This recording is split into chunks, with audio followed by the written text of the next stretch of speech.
Last time on What If Toribot joined the Z Fighters, we covered the aftermath of the fight with Raditz and Piccolo, particularly what everyone was doing to counter their hypothetical return.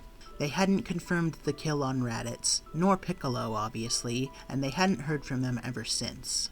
Things got further complicated when one of Kami's allies, known as King Kai, contacted him to tell him about the upcoming threat that was the Saiyan invasion.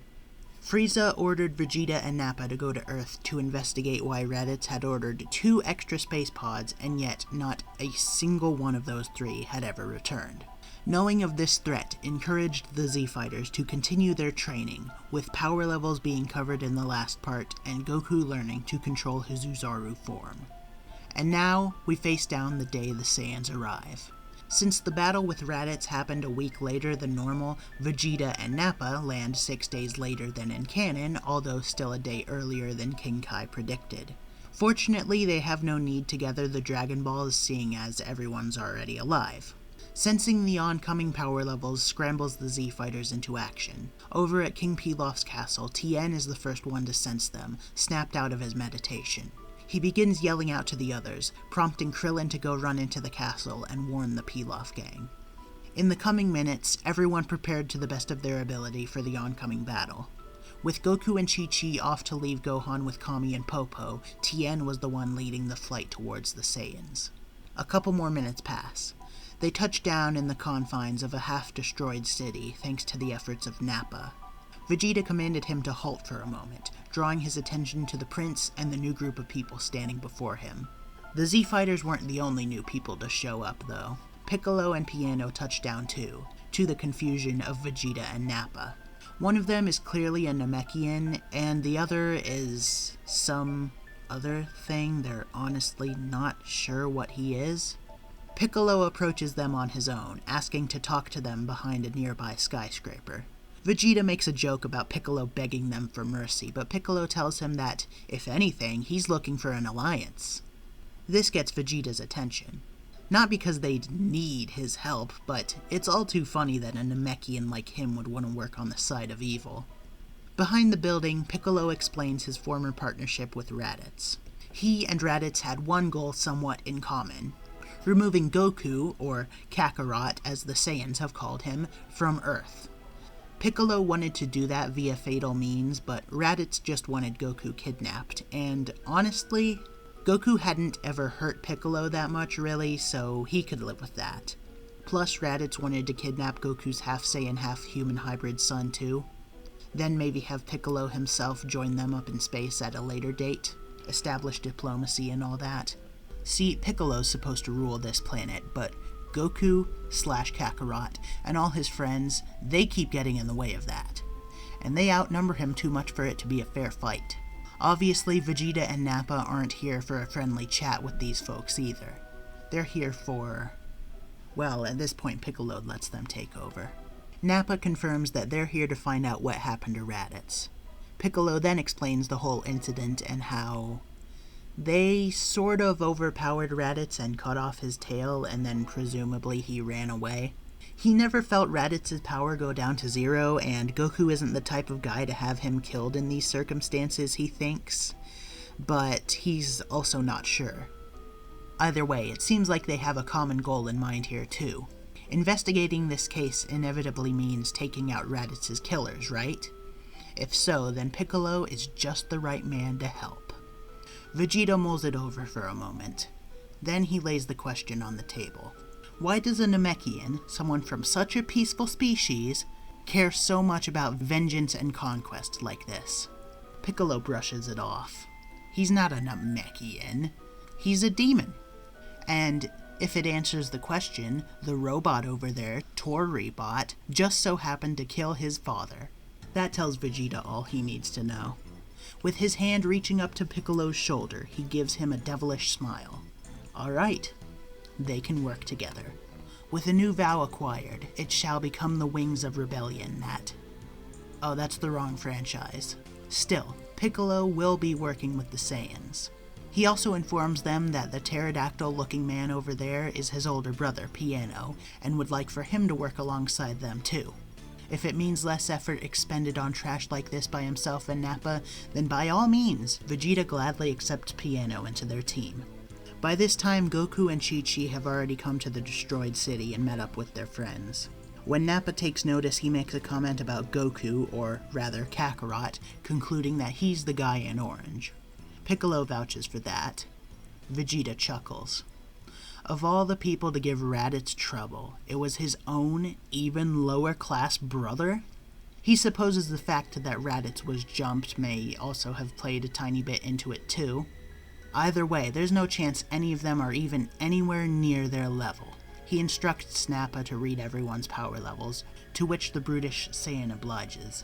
The scouter reads in order: Goku at 9001, Tien at 7400, Chi-Chi at 7200, Krillin at 7000, Chaozu at 6900, Shen at 6800, Yamcha at 5900, Yajirobe at 3000, Mai at 7, Shu at 6, and King Pilaf at 3. Toribot is at nothing, not even 0, because his power batteries can't be detected by a scouter. He should be at 10,000.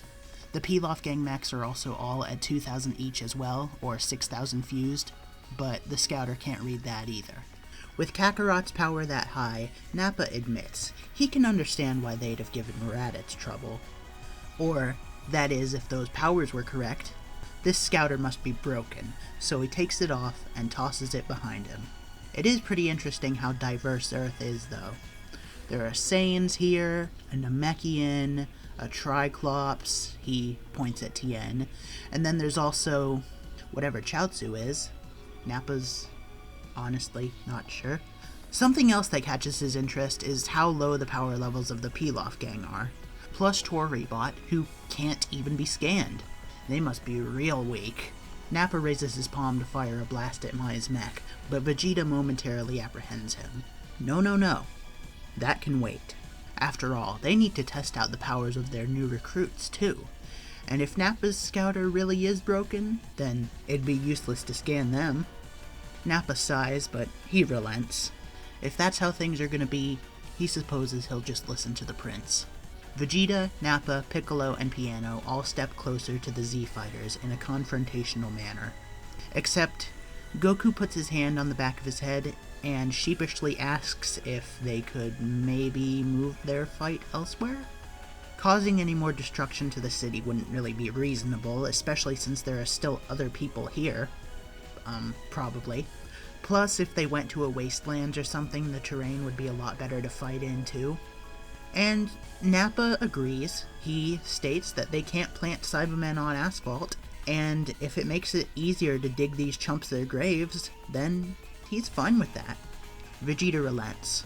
Whatever gets them all to just shut up and go along with it. Thus, the Z-Fighters, Saiyans, and Demons all take off, flying to a nearby wasteland. Once they land, the groups take two separate sides. On one end, we have the Z-Fighters.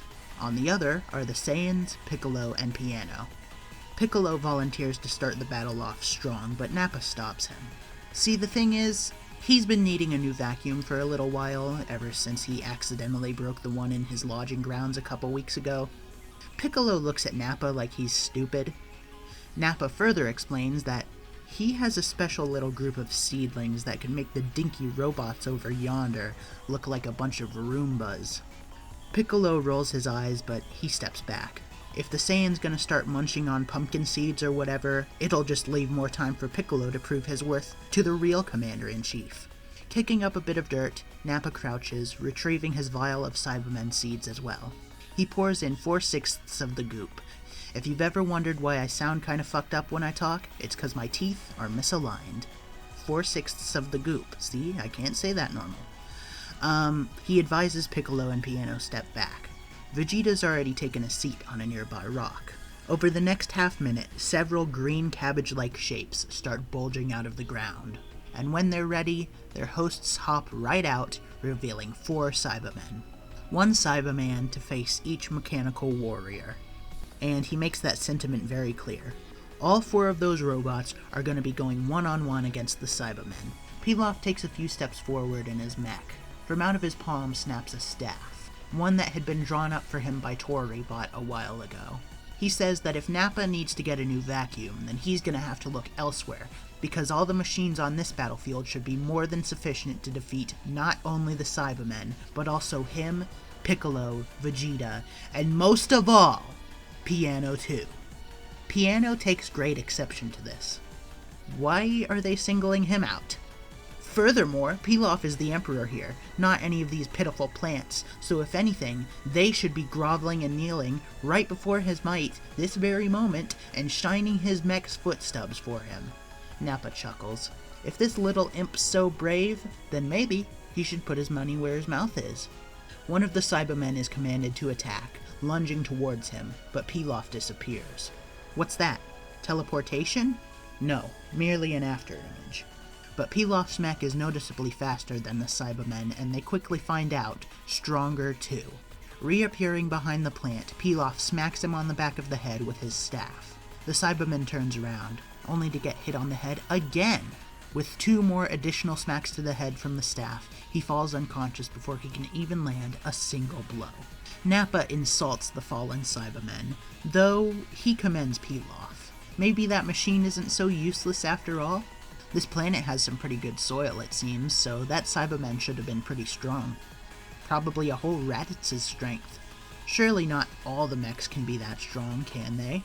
Only one way to find out. Nappa yells out to another Cyberman to go attack the one in the green mech and totally destroy them. The Cyberman takes a couple steps, and then looks at the mechs for a second, and looks over his shoulder back at Nappa.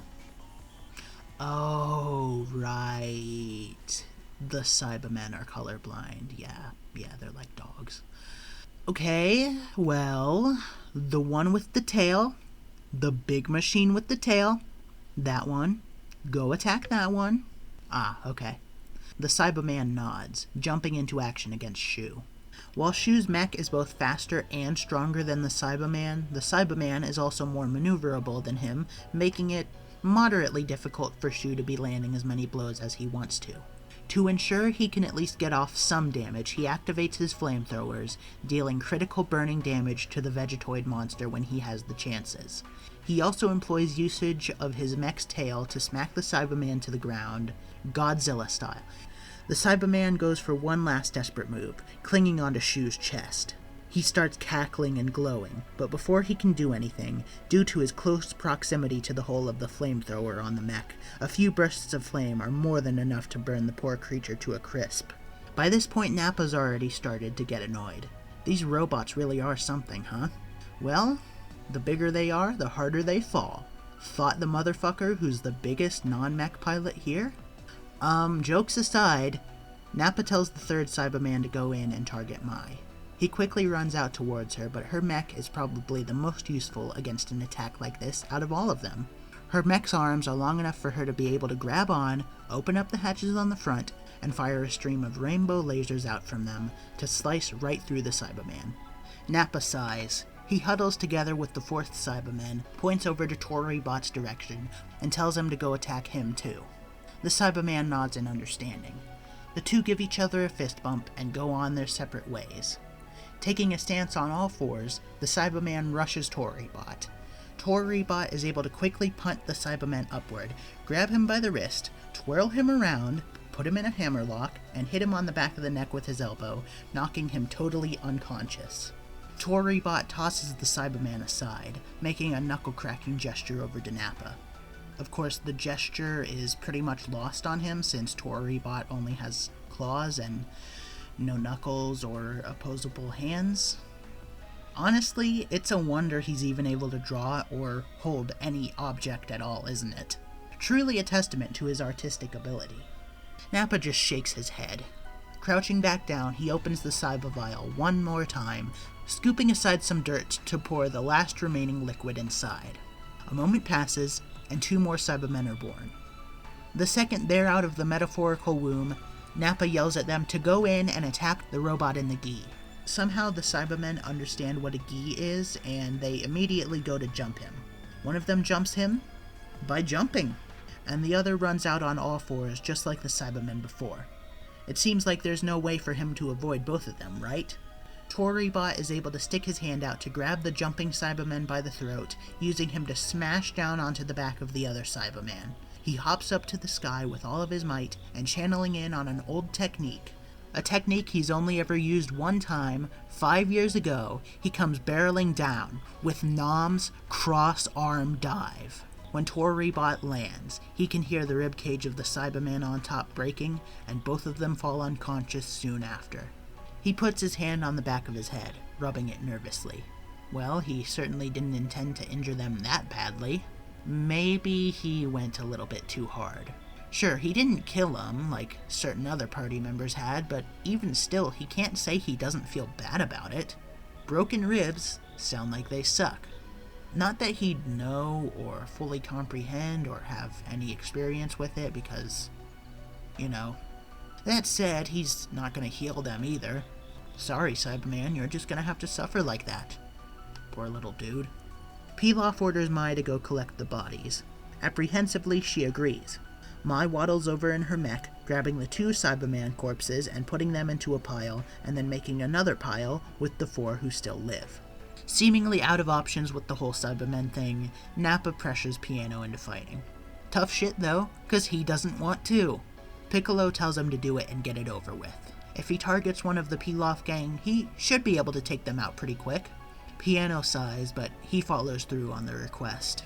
He decides to go after Shu because his mech seems honestly the worst for any kind of active combat. While Shu is in the middle of talking to Pilaf about dinner plans, Piano flies in and smashes against his mech. The blow staggers it, allowing Piano to loop around and grab its leg. He flies it up, swinging it around in the sky.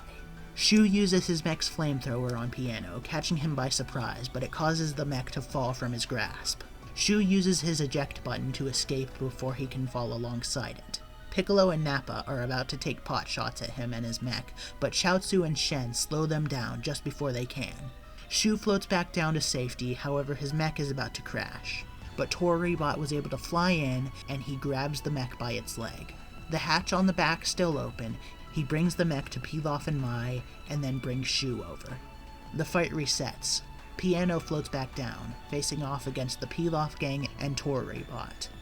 Pilaf orders Mai and Shu to fuse mechs with him. They salute and agree. As the Pilaf gang begin their epic magical girl transformation, even though Mai is the only girl, Piano charges a Mako Sen in his hand. Before he can fire it, Toribot lobs a couple of plasma balls in his direction, disrupting the attack as Piano is forced to try dodging. He avoids some, but a couple hit. Losing concentration caused a bit of the Mako Sen to dissipate in Piano's hand, so he instead goes to aim for Toribot. With how much it dissolved, and how weak Piano already is in comparison to him, he swats the beam away into the sky with ease. And now, Piano's attacks on Toribot don't even matter anymore, because in the time that had been bought, the Pilaf mechs are now fully fused. Piano is taken aback at the size of the mech. Sure, he's seen it fused before, in person even, but it's been a long time, he forgot how huge it really was. And while he believes he may have been able to handle one, maybe even 2 of them, all 3 in one may prove to be an even greater challenge. Then again, they are only one target now. Maybe this isn't so bad. Piano smiles. Even though the others don't understand it, he feels that he has a technique capable of countering them. His technique is one passed down from generation to generation, or at least the generation previous, in part, but it's also passed from younger brother to older. Do you remember the fight between Dion and Chaozu all those years ago? When Dion used an imitation of the Thundershock surprise? An admittedly inferior one. Well, Piano was watching that fight from the windows. Keep in mind we never mentioned Piano being there, and that's because he ran away when he was sent away by King Piccolo after the second death of Bach. Yeah, Bach died twice, don't you remember the old parts? Anyway, since Piano inherited the ability to use lightning from King Piccolo, and had an example of a lightning-based technique to work off of, in his own time during the months after the Raditz incident, he began practicing its use for himself. The Thundershock Surprise, or rather, Lightning Shock Surprise Implosion, is now Piano's to wield. The fused Pilaf mech starts charging toward Piano, but that's when he pushes up his palms to fire the Lightning Shock Surprise Implosion. The name certainly fits up to the surprise part, because the Pilaf gang are totally caught off guard with this maneuver. They're lifted up into the air. Pilaf fires his mech's rainbow beams, yelling at Mai and Shu via the comm lines to unleash their arsenal too. Mai's mech fires its missiles, and Shu brings out his flamethrower again. The attack spewing in Piano's direction makes him scared enough to drop the attack, forcing the implosion early and damaging the mech. From the implosion of the attack, not only is the mech itself damaged, but the lightning slips through the external shell, electrifying the insides.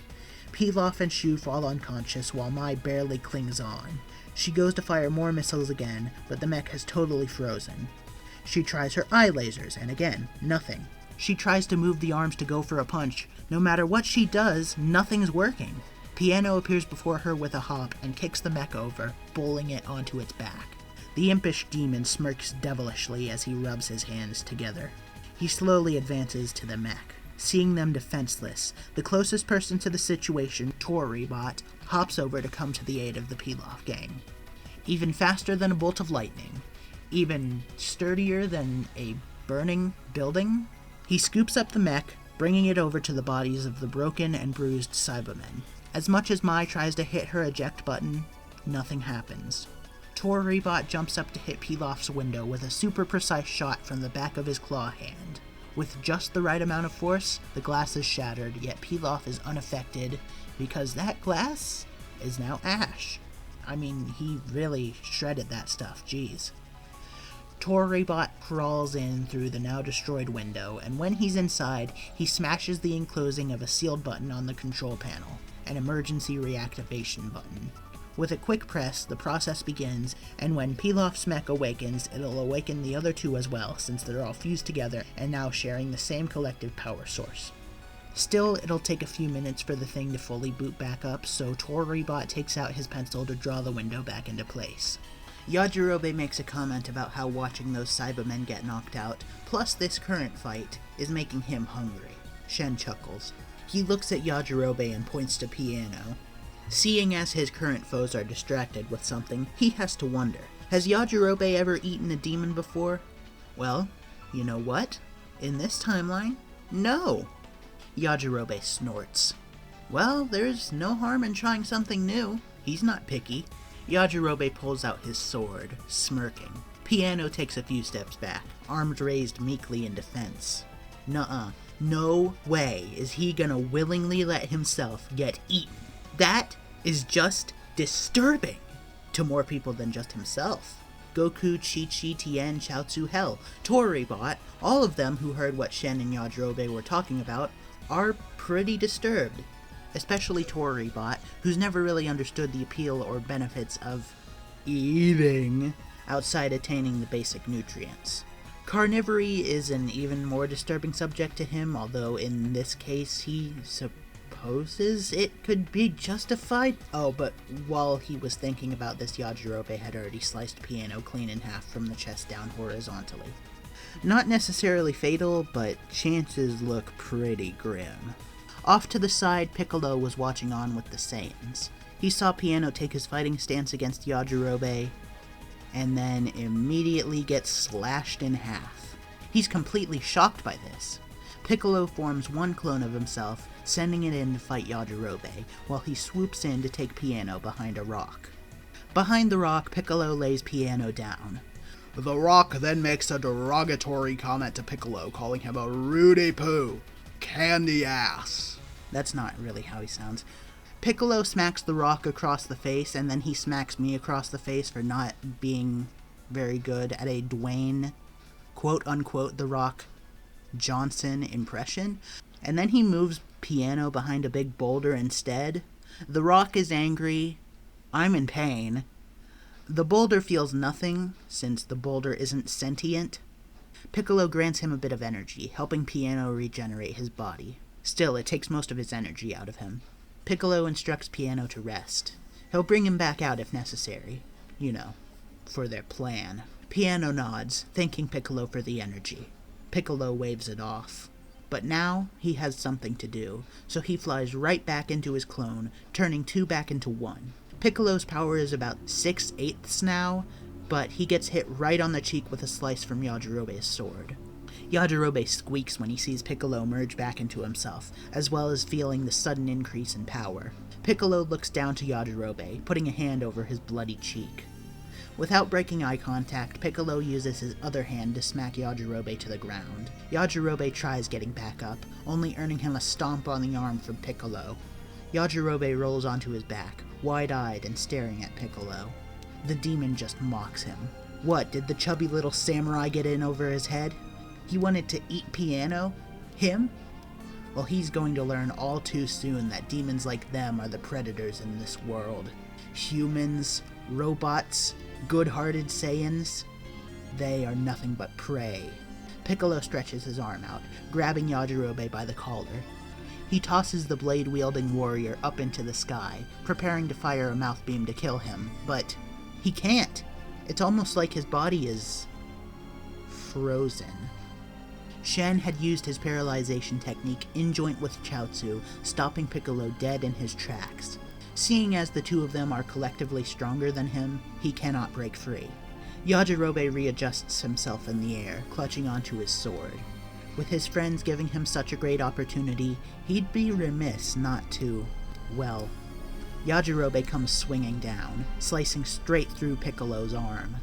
The agony of the attack is unbearable, and Piccolo unleashes a yell capable of shaking the heavens themselves. Up on the lookout, Kami clutches onto his left arm, feeling a stinging pain. But nobody's up here, nobody's attacked him. The only thing that could have caused it would be a similar attack being dealt to his other half. And this sudden pain, all at once, is too much for him to deal with. Kami cannot help but kneel down from the force. The truth of the matter is, if Piccolo doesn't stand down now, the Earth may just lose its guardian. Shen and Chaozu unparalyze Piccolo once Yajirobe has landed. Piccolo too falls to his knees, but Yajirobe just keeps going. He hits him with 3 more slashes to the left side, then 2 to the right, a few to the chest, and... oh, Piccolo's getting bigger. Toribot yells out that this is the giant form he took during the final match of the 23rd Tenkaichi Budokai. The cuts Piccolo had suffered in his normal size had grown with him too, but now, it doesn't matter much. Seeing how dangerous this could be, the others huddle together, trying to figure out what they can do. From sensing Piccolo's power, they know he actually isn't any stronger than he was before. Shen and Chaozu are still more powerful than him. They whip around to attempt paralyzing him, but the increased size makes it a much more formidable task. Piccolo guffaws at the matter. Seems like he's gonna put them in their place once and for all. What was that he said earlier? About the prey and the predators? He supposes it's about time to prove that fact to these wimps. The Z-Fighters collectively take to fighting Piccolo. With Piccolo's power and size, if he hits them, it'll do even more than it normally would. Yeah, Goku can outspeed Piccolo, but even then it's still pretty difficult to contend with. Down on the ground, Toribot is standing beside the fused Pilaf mech. It's only been a couple of minutes. They're still halfway offline, but they need to help out in this battle. Toribot whirs in disappointment. It would have been nice to save this for an emergency, but it seems like they're gonna have to try doing it now. Toribot climbs up to the head of the fused Pilaf mech, entering a hole in the top of the head. The hole was shaped conveniently exactly like him, almost as if it was intended he'd be slotted in there. Well, mostly slotted in there anyway, since his head still stuck out. He disables his eye cameras for a moment. It's still experimental, and honestly, Toribot can't really trust Yamcha's technological skills that much fully. But it was overseen by Bulma, and considering the situation, it's still a risk he needs to take while he can. Toribot's claws fall off. His arms extend. They fit into a couple holes on the inside of Pilaf's mech. Using the backpack attached to his back, 3 of the plasma balls get sucked out and go through his arms. They jolt the 3/3 of the fused Pilaf mech back online. But that's only part of what Toribot planned to do. The mechs all emit loud buzzing noises, glowing golden on the inside. You thought their normal fusion was a magical girl transformation? Well, just hear this. Tons of digital hums and confirmation noises inside the mechs ring out, and Toribot's head is glowing golden too. He's taken over the internal systems of the fused Pilaf mech, giving birth to a new but familiar machine. This fusion is dubbed PGTCM, Pilaf Gang Toribot Connection Mech. Mai had suggested that they use a more simple name, but Pilaf ruled against it because people love acronyms. And Pilaf also ruled in favor of leaving this part off here. So, until next time, everybody, take care of yourselves, stay safe, don't let Toribot fuse into your computer or he'll probably take away all your processing power and use it to fight giant demons. Okay, thanks. Bye.